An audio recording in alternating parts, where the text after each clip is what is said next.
In this lesson, we study electrostatics in materials. We start with ideal conductors. A conductor is a material in which there are free charges, the electrons, that are free to move under the action of an external field. At equilibrium, the charges move until they reach the boundary and they produce a field that exactly counteracts the external field, so that inside a perfect conductor there is no field. At the boundary, we have a surface charge distribution. The surface charge distribution equals the value of the normal component of vector D.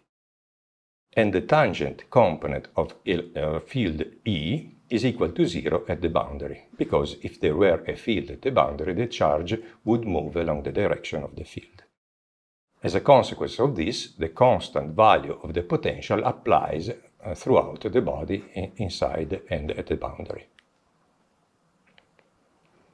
In order to introduce also the behavior of dielectric materials, insulating materials, we have to first introduce an object which is called electric dipole, which represents the behavior of the molecules of a dielectric body in the presence, or also in the absence, of an external field. The electric dipole is made of two charges of equal value but opposite sign placed at a distance d. We take also the limit as the distance d goes to 0 and as the value of the charge goes to infinity. But their product remains finite, and the value of the product is the dipole moment, let's say p. So that our electric dipole is a vector and is oriented along the direction that joins the two charges. It is easy by a limiting process to compute, for instance, the potential, but also the electric field produced by the electric dipole in space. It is represented by this expression, and the various quantities are shown in this figure. Why is important the electric dipole? Because normally the electric materials are made of molecules that are polar, so under the action of an external field they tend to produce a moment, a dipole moment, that is oriented along the direction of the field itself. So that we can define a quantity, which is called the polarization, in this way. We take a small volume of material, in which, however, there are a large number of electric dipoles, and we add all these dipoles, dividing the result by the volume itself. So we are computed actually a density of electric dipoles, and we associate this average value to each point of space. Therefore, the average value thus obtained and associated to a given delta omega is associated to a single point inside the dielectric body. The voltage produced by this density can be obtained by taking the density of dipole moments, P, the polarization, times the omega, the infinitesimal volume, and using the expression produced by the electric dipole in space. So that the total potential in space is obtained as an external potential that comes from an external source plus the contribution of the various dipole moments inside the body. So we obtain this contribution by integrating over the whole volume the density of dipole moments.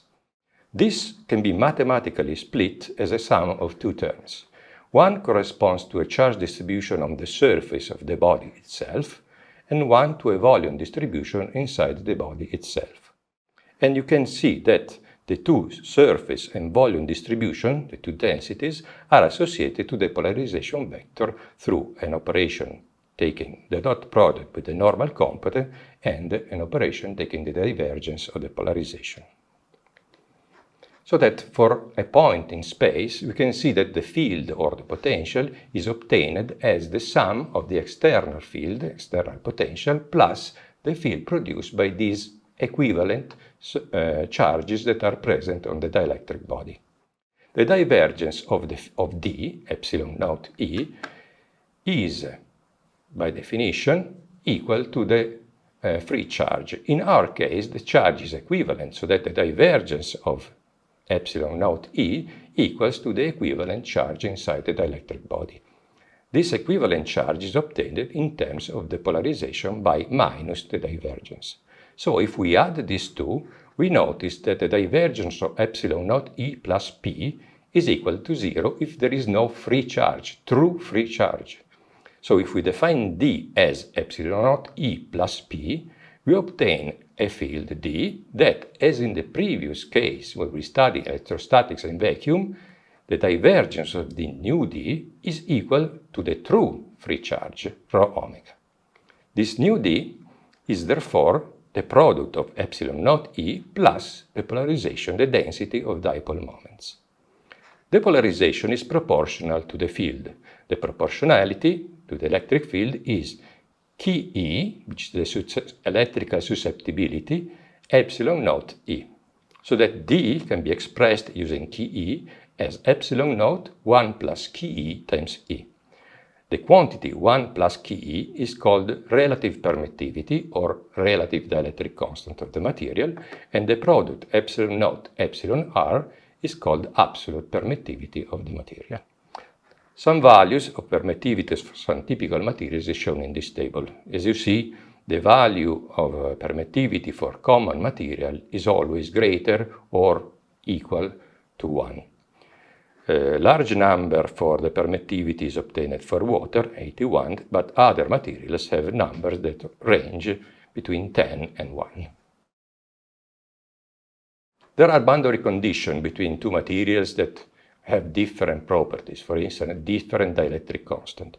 In particular, we can show that since the circulation of E is always equal to 0, if we take a contour that is placed exactly at intersection between the two materials, and we make these lines, 1 and 2, very, very small, vanishingly small, we can obtain the tangent component of E that must equal 0, because the circulation is only contributed by these two lines.